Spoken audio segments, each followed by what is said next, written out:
Are there still affordable homes in Orlando, Dr. Phillips, or Nona? Yes, they are. So this month we are visiting again Orange County market. And as you know, there are many hyperlocal markets inside the Orange County. So today we're going to talk about such towns as Dr. Phillips, Winter Park, Lake Nona, Conway area, Apopka, and a couple of others. And in the end, we will wrap it up with recommendations for home buyers and home sellers who are looking to buy or sell in Orange County in the second half of 2026. Let's go.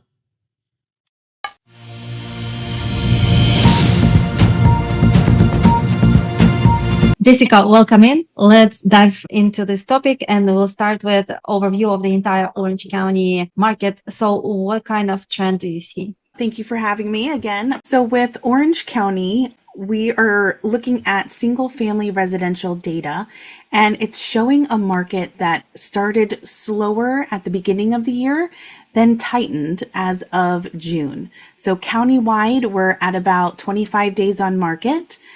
With about 3 months of inventory. And that tells us that homes are still moving and the supply is not excessive overall, which is a really good sign. The price ratio was about 97%. So sellers are still closing reasonably close to their original asking price. But that doesn't mean that buyers are just accepting any price. The key detail here is that the upper end inventory, homes that are over $1 million, made up about 18% of the active inventory, but only about 11% of closed sales. So that tells us that the upper end has more competition. So the main takeaway for Orange County overall is that it's active and selective. So I feel like correct pricing is still being rewarded, and the aspirational pricing, just like in the beginning of the year, is still getting a bit of a slap on the wrist. Okay, but based on the statistics of only 11.5% of closed sales over $1 million, right? So that means that there is a really high demand for more affordable homes. That's correct. Absolutely. It is still the same story in Orange County during the second half. Affordability is still the target here.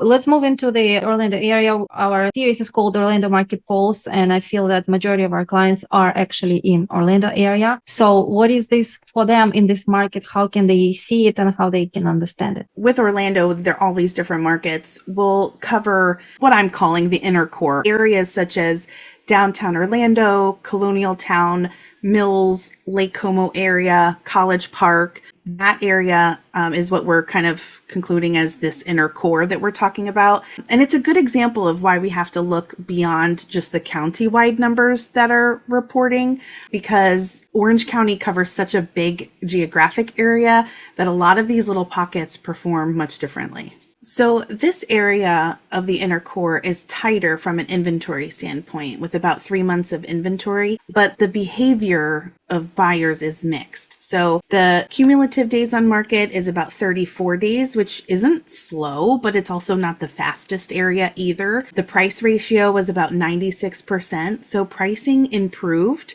from earlier in the year, but buyers still have room to negotiate here. The important thing about the inner core is that it's not just one clean buyer pool. Homes that are available here are mid-market homes, older homes, renovated homes, location-driven ones, and some luxury pockets as well. So there's quite a big mix and different buyers. About 22% of the active inventory was over $1 million. So there really is an upper end component here as well. And my read on this is that it's really in just this even tiny pocket that location helps, but it doesn't protect an overpriced listing. The condition matters, the street location matters, the level of renovation matters, and pricing still at the core of it truly matters a lot here still. I see something interesting because there's 3 months of inventory. So from my experience, even like we consider in the industry, 6 months is balanced where neither sellers nor home buyers have an upper hand. But already at 4 months, we see that the market is becoming more buyer friendly. And then here we are at 3 months. So it means that sellers are still kind of having, I would say, advantage advantage in this market. But we see also the days on the market, there are 34. We don't see listing fly out quickly into the contract. And also they're not selling at 100% of asking price. So I see like the buyers still can negotiate. This is so interesting to me. It could be because sellers are more open to the negotiation, realizing that that's where they need to be in order to move the needle forward to get to closing. And again, it's such a big mix of inventory here. So there's, I'm sure, a lot of interesting seller stories in this market. And for the agents, if they work with sellers or buyers in this market, how would they advise? I think pricing is really still at the core because the price ratio is at 96%. So people are still negotiating a 4% from where they started, right? So that, depending on what kind of product it is, whether it's a luxury product or a mid-market product, 4% could be a lot. So I think pricing is still going to be really important here. I think it's important to have a conversation with your client before you, like with buyers, before you start looking, with sellers, before you go into the listing agreement, and kind of set correct expectations for the market. What's ahead, what's coming up, and how to be prepared for it. Yeah, I think listing agents need to be prepared to have that conversation of what to expect. You're right. And I think letting them know that negotiation is part of it. It's part of the process, but you can kind of build that in. And I think for listing agents, taking a look at the active sales that are the active listings, you have to be competitive with the active listings that are out there, but still also be able to, quote unquote, prove your price with closed sales. So if you can get that mix, you're going to be right at that 34 days or less. That's true. I think the strategy would be to, let's say, listing agent, Mr. Mrs. Seller, we're going on the market with this kind of price. In 14 days, we will revisit how the market responds to our offer. We might have to reprice at that point, and then at the mark of 30 days and the mark of 60 days, hopefully by then we'll already be under contract. But in case if it doesn't happen, this is where we sit down and we revisit. Yeah. And actually further to that point, if you look at what's currently pending and you see how long it took them to get pending, you can have that conversation with your seller as well, because you can say, listen, these people started at this amount and had so many reductions and didn't get to pending until this many days. So in order to beat that, you need to be able to be competitive in your pricing. So just also looking at the pending and having that conversation too is can be very telling in a market. That's a great point.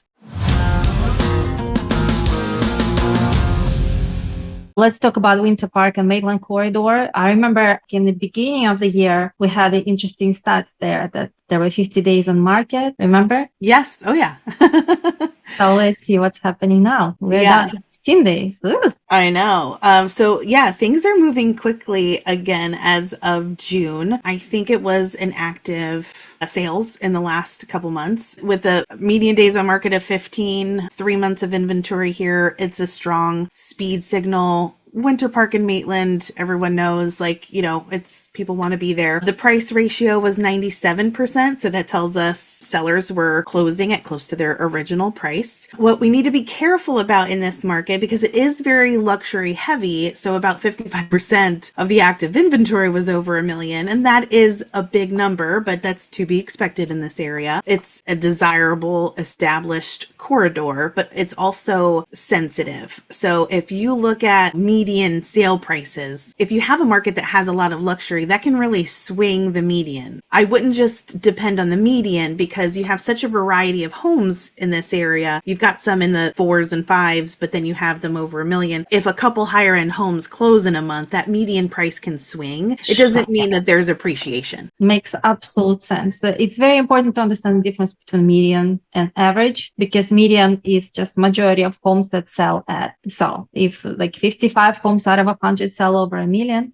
but then 45 sell at 300 and 400, the median will be over $1 million, but it doesn't mean that it would be the average for sure. Right.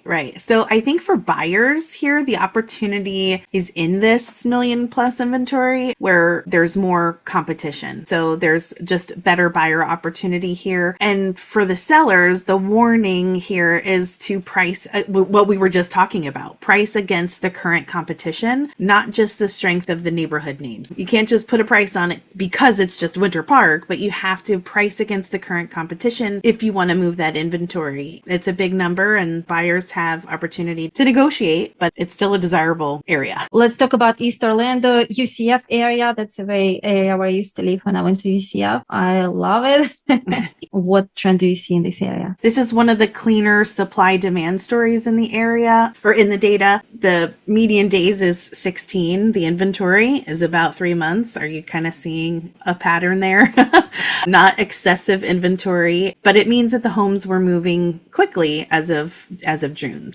The price ratio is 97.6%, which is one of the strongest ratios that I reviewed. This area is not heavily dependent on luxury inventory. Only 2.9% of the active inventory was over $1 million. So this is more about the attainable mid-market buyer pool. As you said, there's students and parents who are wanting to possibly buy here as well. But the important nuance is that the activity improved, right? The median price was actually a little bit softer than before. It's at 440. And I would describe it as strong buyer activity, but with disciplined buyers. So I think if you're a seller in this market, I wouldn't read this and say, oh, I can overprice my property because things are going fast. Buyers are definitely catching on to just being more selective. So they're still really paying attention to value.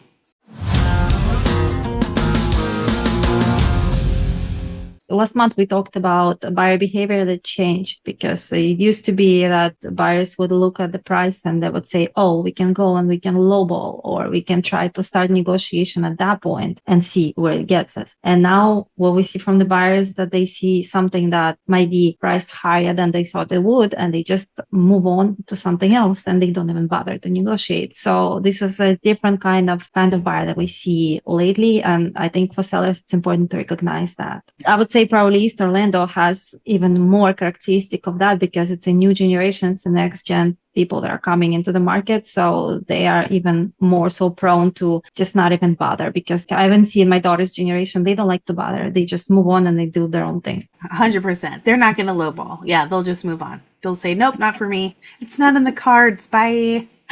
Not meant to be. Okay, let's move on to Lake Nona. Lake Nona is our area that is highly desirable. We reviewed it in the beginning of this year, and I see on the stats that even Lake Nona, that is a very luxury dependent market. We see 20 days on market, which is a great speed of going under contract. Yeah, this is definitely not an entry level market. Most of the sales activity is above 600,000 and about a quarter of the sales were over $1 million. So as of June, the area did improve sharply. I mean, Lake Nona, as many of listing agents will know, has had quite a correction in the probably past 12 months, but the days on market's at 20, which is strong. The inventory is still at 4 months, which is higher than some of the other areas in Orange County. The price ratio is at 96%. So there are still deals that can be had because I think people are used to getting that premium in this area. And because of that affordability and the number of active sales or listings, buyers are able to negotiate, and they're still negotiating. So luxury demand is real, but supply is also kind of increasing here. I think the best buyer opportunity is probably where there's more active competition between sellers, and the median price right now is about 720. Now there's that median again, right? So it could be a little skewed, but it's actually an improvement since January. But that number surprises me a little bit. I think that number was higher previously, but that's kind of where we are right now. What's the surprise? Well, because I think the median was much higher before. I think sellers have experienced this over and over in Lake Nona, where they think it's going to be at a certain level of pricing. And then when they get out on market, it's just not being matched, right? It's not being met with the buyers. And so there's been a lot of reductions happening here. But I think 96% isn't horrible from where you started.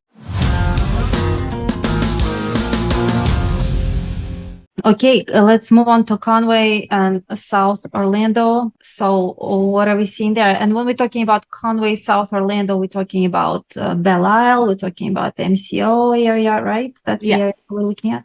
Yeah, and they had the fastest, as you can see, days on market that we reviewed at 11. And that's mainly because it's so affordability driven. The core demand here is under 500,000. You know, you've got a price ratio of 97.5%. So correctly priced homes are being rewarded quickly here. This was our affordability market. When homes are priced correctly in the attainable and mid-market ranges, they're moving fast because people still need to move. You know, they're still wanting to move or they need to move. I think for sellers, again, the best seller warning here is that the advantage disappears immediately if the home is overpriced. This is not a market where aspirational pricing works. If it's priced right, it's going to move. If it's wrong, they're going to move on, just like we said. It's more in this market than others because this is the affordability market. This is where a majority of people are playing. When I saw 11 days on market, I was like, oof, that's quick.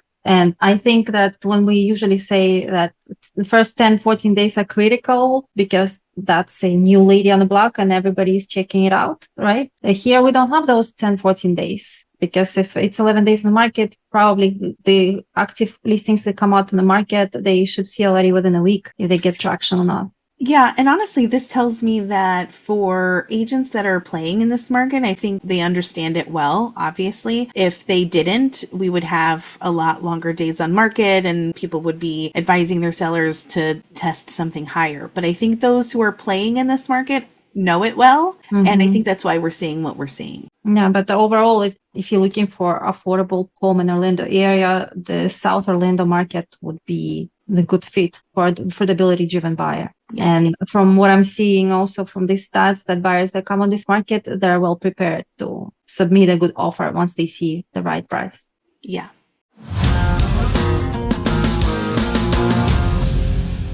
Let's move on to Dr. Phillips, the area where I live.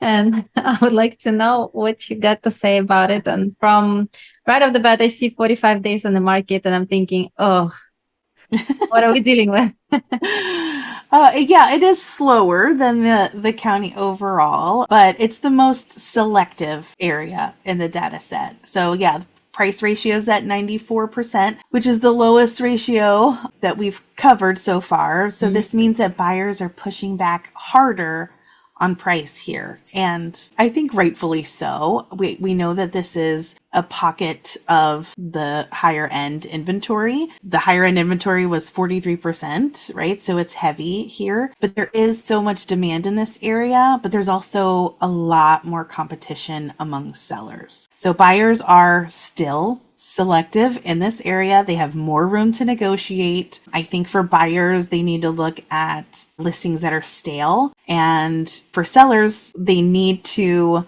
understand not to test the market or have peak market pricing, not with these metrics right now. With 4 months of inventory in a market where there's higher end sales, I think pricing still is super important and needs to be right in order to beat the days on market. Just from looking at the stats, I see 4 months of inventory. It means that the market is turning towards buyer's advantage, right?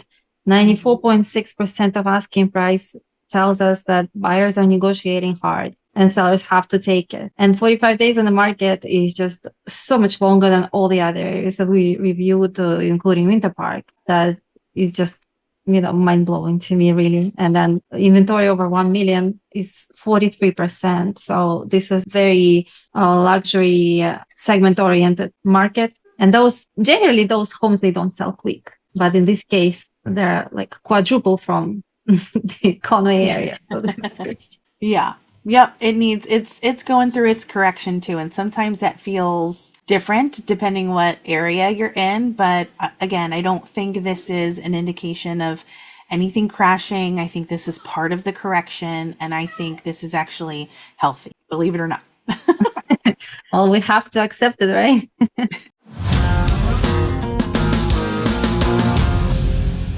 Okay, and West Southwest Orange here, we're talking about Winter Garden, we talk about Gotha, we talk about Apopka. Yeah, Apopka Winter Garden area, yeah. And it's very active, 28 days on market, 3 months of inventory. This area is moving better than the resort corridor, which we just covered. Okay. But the price ratio here is 96%. So it's healthy, but it's not aggressive. 29% of active listings were over $1 million. And that's a higher than the share of closed sales. I think this market appears to be in that, I think we talked about before, that 500 to 800,000 range. That is where move up buyer activity is stronger and better aligned. The median sale price here is slightly down to 640,000 from 655,000 last year.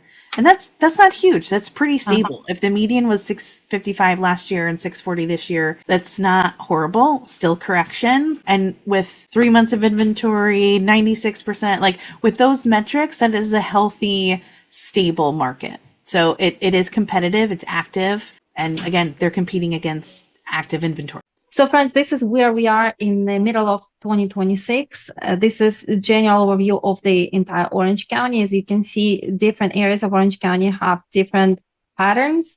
And based on where you're looking at or where you're selling at, you will have to adjust your strategy. And we'll break down right now strategies for sellers if you're selling your home and for home buyers if you're looking to buy. Jessica, what do you have to recommend to our buyers and sellers? Let's start with sellers. So for sellers, I think the message is very direct. You need to price it right from the start, and you need to price it from the current competition, the current pending, and where things are closing relatively close to where you are, like in the last 90, 180 days. I think luxury has more competition, but correctly priced homes still move. So really your pricing discipline matters from day one.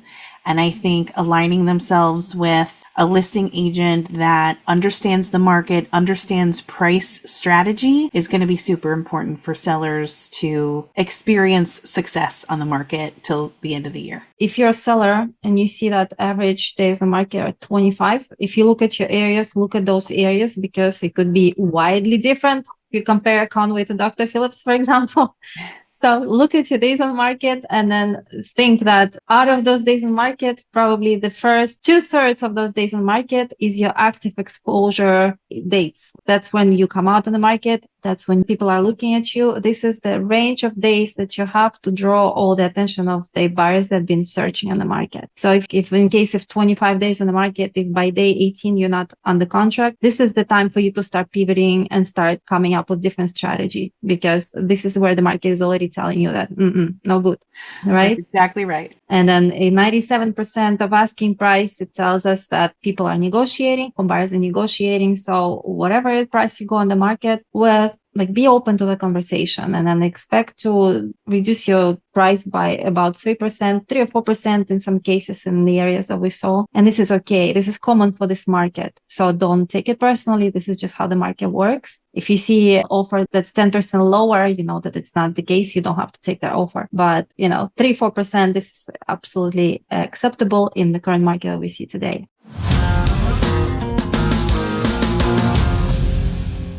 And then for home buyers, if you're buying a home in Orlando and you know the area where you're buying, please review the area in this episode. Right now, we're going to be talking generally about Orange County. If you're a home buyer and your strategy in our county in the second half of year 2026. Jessica, what do you have to say to recommend to our buyers? Well, buyers are definitely not powerless. Even though we've shared information about price ratios being at 97 and 96%, you still have leverage, but it really depends heavily on the area and the price range that you're looking in.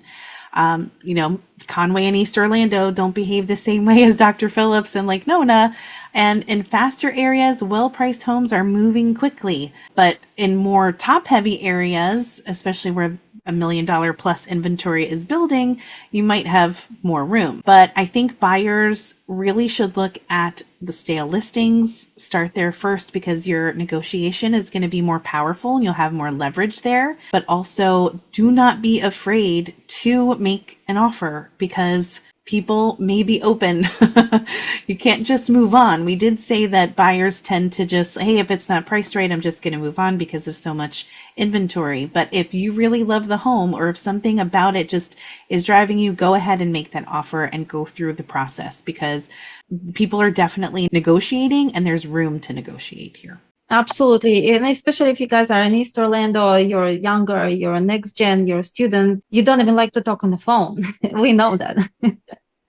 It's okay. It's okay to pick up the phone. It's okay to call your agent. It's okay to start negotiating. If you are, let's say, UCF student, you don't want to be living too far away and then commute to your classes. I know, because I used to commute to UCF from Dr. Phillips, and that was not fun. The money I spent on tolls and the road, and then trying to find a parking spot in the garage. It gave me a good training for the rest of my life.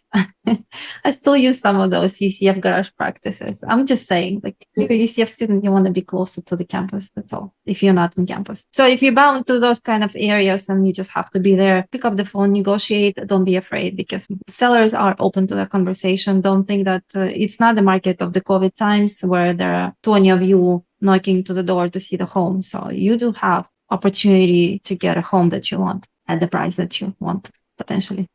Absolutely. And I think agents who are representing buyers, need to also be creative about the things that they're asking for too. It just doesn't have to be the price off the top. It can be a variety of other things that they're asking for, anything to create leverage, and also be really in tune with your buyer's payment. Where does their payment need to be? And then work with a mortgage professional just like yourself to understand where they need to be on payment, and then negotiate from there. So, I think there's definitely opportunity to be had. And I think for the remainder of the year, it's going to be a fairly healthy, stable. And when I say stable, I mean people are buying and people are selling. I don't mean that median sale prices are going to be stable. We may see and continue to see, and I dare I say should see, some more correction happening in our area, because we really do need more affordability in this area. So I think people need to be open to pricing correctly, negotiating, and really moving on with their lives and making this thing happen.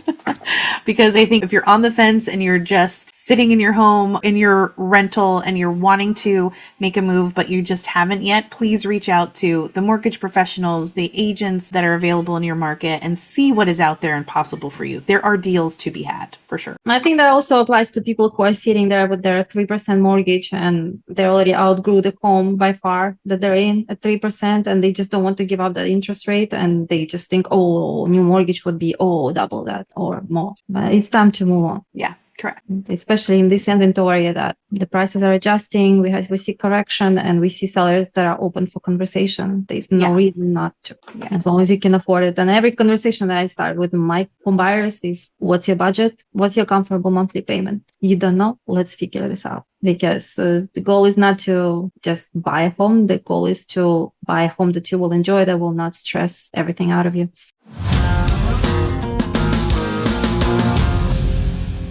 Jessica, thank you so much for this information. This is absolutely invaluable, what you do for the community of Central Florida. I hear the feedback from the agents that are seeing our episodes, from the people who are watching our episodes, and I just want to express my deep gratitude to you. Thank you so much. I am happy to help, happy to be a resource. I think we all do better when we know better, and I'm happy to share whatever knowledge I can with the agent community, the lender community, just so that we can bridge that communication gap, so we can get more done in our community. Thank you. And if there is a home seller who would like to go out on the market with their property and they are not sure of the valuation, how can they reach out to you? Well, I can be available through email. You can just email me at jessica@myappraiser.us. We have a website, same thing, myappraiser.us. Always available and always able to be a resource to anybody.